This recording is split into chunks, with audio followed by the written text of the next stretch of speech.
नमस्कार दोस्तों, पाथफाइंडर पर आप सभी का स्वागत है। मेरा नाम है डॉक्टर महिपाल सिंह राठौड़। आज इस वीडियो में मैं आपके साथ चर्चा करूंगा क्रांतिकारी उधम सिंह के जीवन के बारे में। उधम सिंह वो महान क्रांतिकारी हैं जिन्होंने जलियांवाला बाग के हत्याकांड का बदला लिया, माइकल ओडवायर की हत्या करके। लेकिन क्या ये एक ऐसे व्यक्ति थे जो केवल अपने जीवन में सिर्फ एक व्यक्ति को मारने का सपना लेकर चले थे? नहीं, उधम सिंह का जो जीवन है it was much more than just one assassination. इन्होंने 20-25 साल अपने जीवन के कई क्रांतिकारी गतिविधियों में हिस्सा लिया। इनकी लाइफ अपने आप में एक बहुत ही अमेजिंग जर्नी है।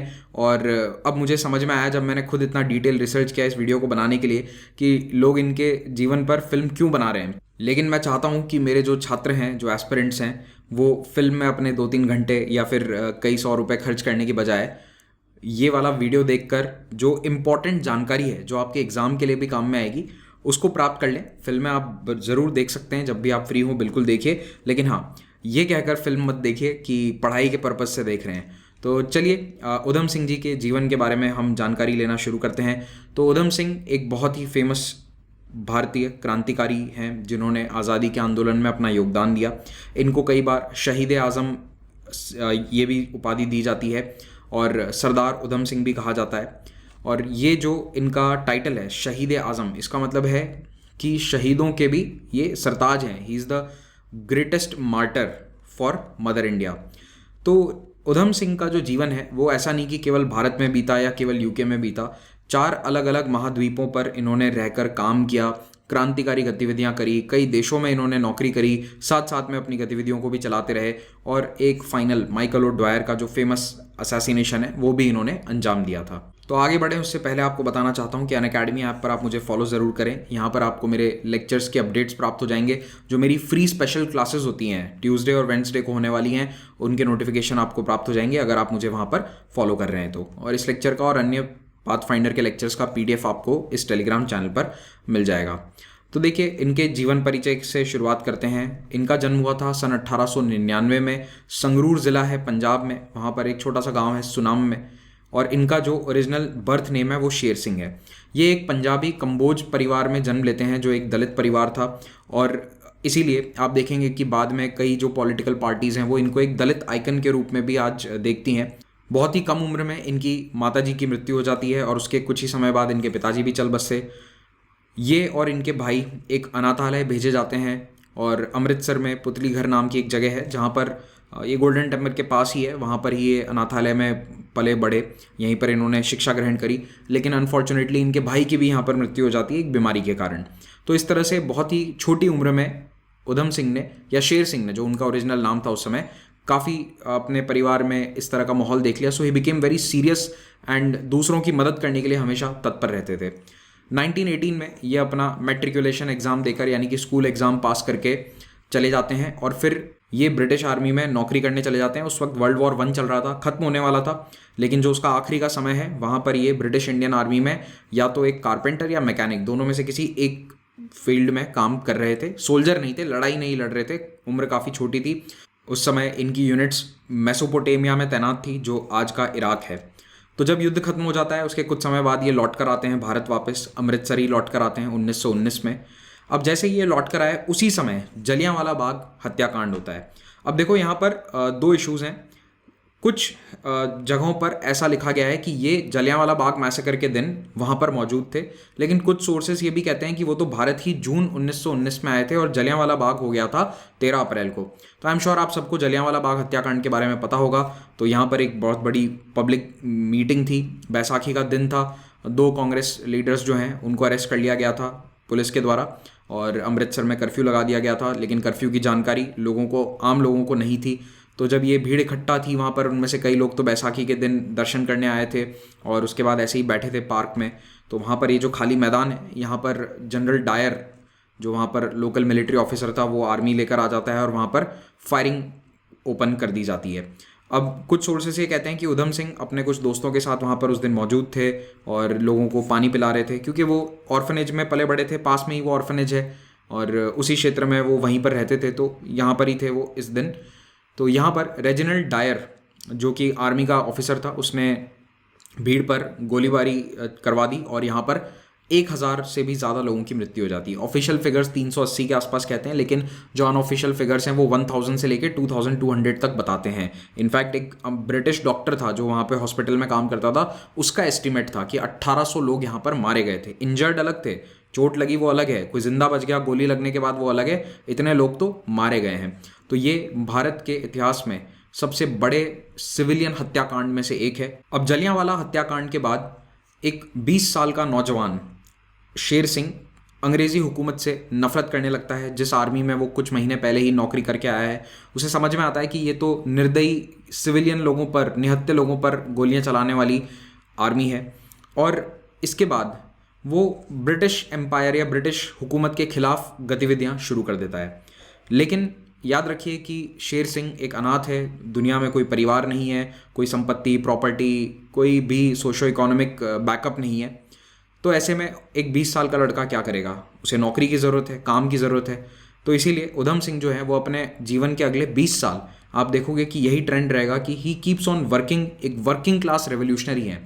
तो ये अपना काम भी करते रहते हैं, एक माइग्रेंट के तौर पर जाते हैं दूसरे देशों में। इन्हें कोई घूमने फिरने का शौक नहीं था, इसीलिए दूसरे देशों में नहीं जाते थे। इनको काम की आवश्यकता थी, एक जॉब की आवश्यकता थी, इसीलिए ये दूसरे देशों में गए। तो ये रेवोल्यूशनरी पॉलिटिक्स में तो आ ही जाते हैं। 1920 के आसपास कई लोगों के संपर्क में भी आते हैं जो वहाँ पर रेवोल्यूशनरी गतिविधियाँ चला रहे थे। लेकिन याद रखिए कि ये 1920 का टाइम था, रेवोल्यूशनरी गतिविधियाँ काफ़ी कम हो गई थी क्योंकि अंग्रेज़ों ने सख्त कानून लाकर उन पर लगाम कस दी थी। खैर 1920 में ये चले जाते हैं ब्रिटिश ईस्ट अफ्रीका, जो आज का युगांडा देश है। वहाँ पर ये रेलवे लाइंस वाले या रेलवे फैक्ट्रीज़ में काम करते हैं और कुछ साल बाद वापस लौट कर आते हैं भारत और अमृतसर में एक दुकान खोल देते हैं। अब जब ये दुकान इन्होंने अमृतसर में खोली तो उस समय बताया जाता है कि इस दुकान के आसपास कई सारी रेवोल्यूशनरी गतिविधि, क्रांतिकारी इकट्ठा होने लगे और इस दुकान के आसपास मतलब ये क्रांतिकारियों का अड्डा सा बन गया, कई लोगों के संपर्क में आते हैं। तो इन्होंने अपने पूरे जीवन में कई पार्टीज़ या कई संगठनों के साथ काम किया। ऐसा नहीं है कि ये किसी एक पार्टी के लिए काम करते थे। तो ये कई गदर पार्टी के लोगों के संपर्क में आए, तो इन्होंने यूएस में बहुत साल गदर पार्टी के लिए काम किया। 1920 के आसपास, 22 के आसपास ये बब्बर अकालीज नाम का एक दल था, उसके भी संपर्क में आए थे। फिर 1920s में कम्युनिस्ट इंटरनेशनल के साथ भी ये बातचीत करते थे, इनका कम्युनिकेशन था। और क्योंकि ये क्रांतिकारी, देखो जो कम्युनिस्ट इंटरनेशनल उस वक्त दुनिया में हर तरह के क्रांतिकारियों को सपोर्ट कर रहा था, तो ये उनसे भी संपर्क लगातार बनाए हुए थे। लेट 1920s में ये HSRA, Hindustan socialist Republican association के संपर्क में आते हैं, जो भगत सिंह वाला दल है, और आगे चलकर लंदन में IW है। अब आपसे एग्जाम में ये नाम पूछे जा सकते हैं कि उधम सिंह इनमें से किस संगठन से जुड़े हुए थे, तो ये सारे नाम आपको पता होने चाहिए। IWA का मतलब है इंडियन वर्कर्स एसोसिएशन, जो लंदन में था। अब 1922 में जब ये वापस भारत आए थे तो उस समय ये गदर पार्टी के कुछ लोगों के संपर्क में आते हैं। गदर पार्टी मेनली USA में बनी थी, वहाँ पे ज़्यादा एक्टिव थी, लेकिन उसके पंजाब में भी कई लोग थे। तो गदर पार्टी के लिटरेचर को ये गांव-गांव जाकर बांटते हैं और उसके एक फुट सोल्जर के रूप में बन जाते हैं। तो आने वाले 1-2 साल ये गदर पार्टी के साथ ही काम करते हैं और उससे इतना इंस्पायर हो गए कि अल्टीमेटली ये डिसाइड करते हैं कि मैं खुद अमेरिका जाऊँगा, वहाँ पर काम भी करूँगा, नौकरी भी करूँगा और गदर पार्टी के लिए भी काम करूँगा। तो अब अमेरिका जाया कैसे जाए? तो उस समय कोई हवाई जहाज़ में बैठकर टिकट कटाकर तो जा नहीं सकते थे। तो ये इल्लीगली US पहुंचते हैं मैक्सिको के माध्यम से। तो ये पहले जहाज़ से पहुंचे मैक्सिको। कैसे पहुंचे इसकी कोई डिटेल जानकारी मुझे तो कहीं नहीं मिली इंटरनेट पर। हाँ, आपको अगर मिले तो बताना। इनकी एक जीवनी है, वो मैंने लगभग पढ़ डाली इस लेक्चर को रिसर्च करने के लिए, लेकिन उसमें भी इसकी बहुत डिटेल जानकारी तो नहीं थी। खैर, मैक्सिको के माध्यम से ये यूनाइटेड स्टेट्स में एंटर होते हैं और यहाँ पर कैलिफोर्निया में सैन फ्रांसिस्को शहर में जाकर बस जाते हैं, क्योंकि गदर पार्टी का जो हब है, जो गढ़ है, वो सैन फ्रांसिस्को था। ज़्यादातर सारे जो इनके एक्टिविस्ट हैं वो सैन फ्रांसिस्को में रहा करते थे, लेकिन ये केवल सैन फ्रांसिस्को नहीं रहे। आने वाले 3 साल ये पूरे US देश में अलग अलग जगहों पर जाकर नौकरी करते हैं और साथ साथ में गदर पार्टी की गतिविधियों को आगे बढ़ाते हैं। तो 1924 में ये अमेरिका पहुँच गए और अगले 3 साल गदर पार्टी के लिए दिन रात काम करते हैं, फंड रेजिंग करते हैं, उसकी शाखाएं स्थापित करने की कोशिश करते हैं। और ऐसा नहीं है कि इनके पास कोई बहुत सारा पैसा है जो ये आराम से सारा काम कर लें। He has to work along with all this.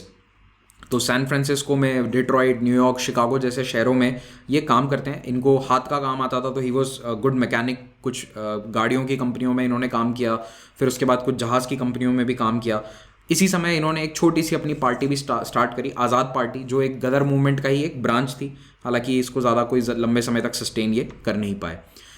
उसके बाद इन्होंने एक जहाज़ में नौकरी करनी स्टार्ट कर दी और वहाँ पर इन्होंने एक सूडोनेम लिया, फ्रैंक ब्राज़ील। तो ये शेर सिंह जो हैं, ये अपने पूरे जीवन काल में नाम बदलते रहते हैं। आगे चलकर इन्होंने अपना नाम उधम सिंह कर लिया क्योंकि इनको अपनी पहचान बदलकर लंदन जाना था। अभी आएगा वो वाला पार्ट आगे।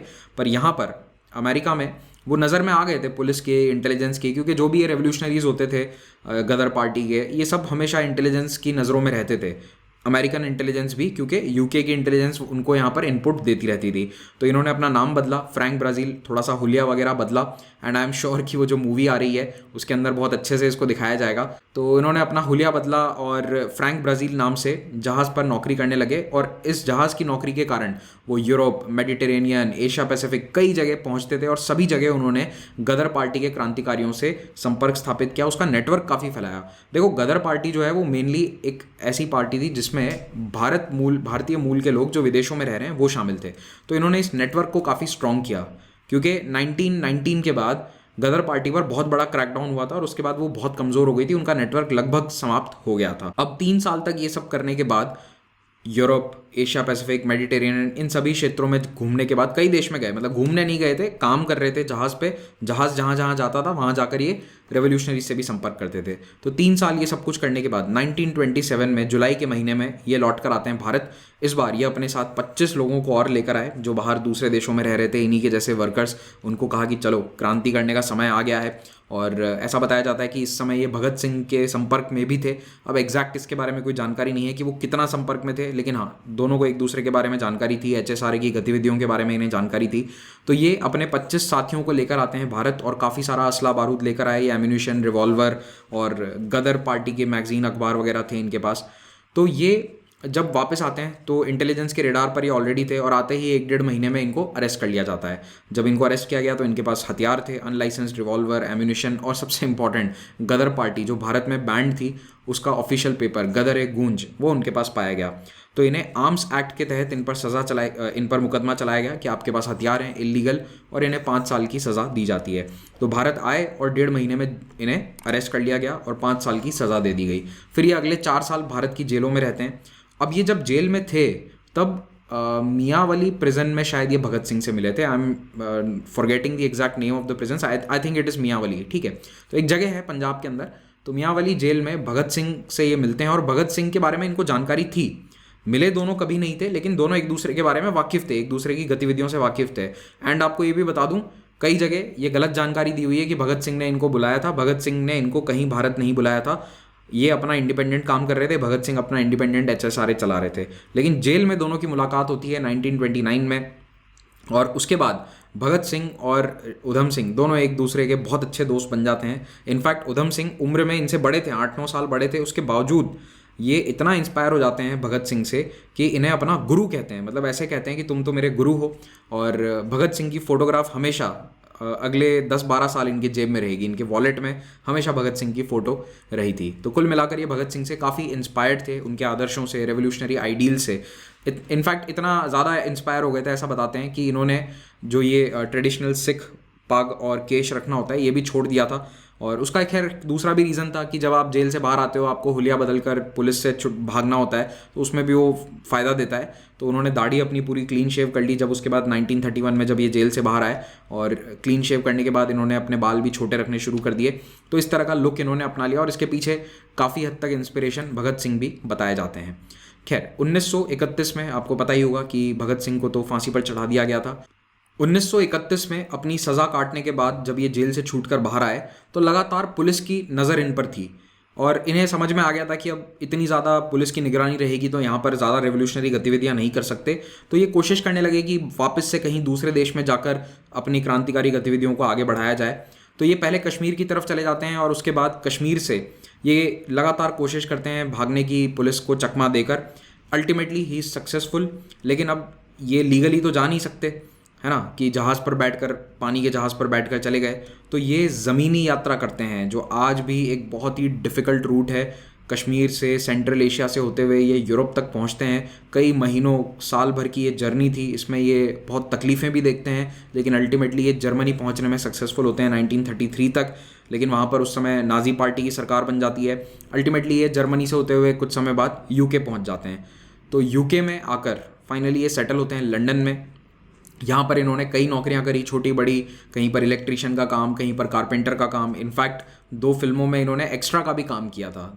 लेकिन इन नौकरियों को करते हुए ये पूरे समय क्रांतिकारी संगठनों से जुड़े हुए थे। जाते ही ये ट्रेड यूनियंस में शामिल हो जाते हैं, वहाँ पर ये लीड करते हैं और अल्टीमेटली भारतीय मूल के लोगों ने एक संगठन बनाया जिसको बनाने में इनका भी बहुत बड़ा हाथ था, इंडियन वर्कर्स एसोसिएशन। तो इंडियन वर्कर्स एसोसिएशन ये लंदन में काम करता था। इसके 2 लक्ष्य थे। एक तो जो भारतीय मूल के लोग हैं जो फैक्ट्रियों में काम करते हैं उनका जो वर्किंग कंडीशन है वो सुधरे, और दूसरा भारत को आज़ादी मिले। तो IWA से ये जुड़े हुए रहते हैं लंदन में। जब ये यूके में काम कर रहे थे उस समय ये कई दूसरे देशों की भी यात्रा करते हैं यूरोप में, जैसे कि सोवियत यूनियन जाकर आए थे, फ्रांस, इटली, जर्मनी, कई देशों की यात्रा करते हैं और सभी जगह कम्युनिस्ट रेवोल्यूशनरीज के संपर्क में आते हैं। और इस समय कम्युनिस्ट इंटरनेशनल जो संगठन है, जिसको बेसिकली सोवियत यूनियन बढ़ावा दे रहा था ताकि दूसरे देशों के अंदर भी कम्युनिस्ट क्रांति आ जाए, तो उस संगठन से ये काफ़ी जुड़ाव रखते हैं। और ज़्यादातर जो देखो वर्किंग क्लास या कम्युनिस्ट उस समय के संगठन थे वो सब कम्युनिस्ट इंटरनेशनल से जुड़े हुए थे। अब लंदन में रहने के दौरान ही इन्होंने माइकल ओडवायर को मारने का प्लान बनाना शुरू किया। आप लोग ये सोच रहे होंगे कि ये ओडवायर कौन है, वहाँ पर तो गोलियां डायर ने चलवाई थी। तो आप बिल्कुल सही सोच रहे हैं। देखिए, जो आर्मी ऑफिसर था उसका नाम था रेजिनल्ड डायर। तो रेजिनल्ड डायर जो है उसे बाद में सेवा से हटा दिया गया था, हालांकि उसको पेंशन वेंशन सब दी गई ब्रिटिश सरकार के द्वारा। लेकिन 1927 में डायर की तो नेचुरल कॉजेज से मृत्यु हो गई थी, बीमारी से मृत्यु हो गई थी। अब उसी समय जो पंजाब का लेफ्टिनेंट गवर्नर था, lieutenant governor of Punjab was Michael O'Dwyer.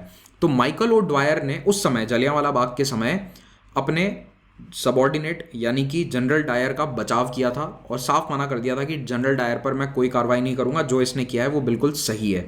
तो माइकल ओडवायर को भी उस समय उतना ही दोषी माना गया था जितना डायर को। ऐसा नहीं है कि सिर्फ डायर को मारने के लिए ये इतनी लंबी यात्रा करी थी। ही वॉज अ रेवोल्यूशनरी जो अलग अलग देशों में जाकर क्रांतिकारी घटनाओं को अंजाम देना चाहते थे, क्रांतिकारी सपोर्ट चाहते थे ताकि भारत में अल्टीमेटली आज़ादी आए। तो उसके लिए ये जा रहे थे। लेकिन जब वो लंदन में थे तो डेफिनेटली वो भूले नहीं थे जलियांवाला बाग को, और उन्होंने माइकल ओडवायर को असैसिनेट करने की ठान ली।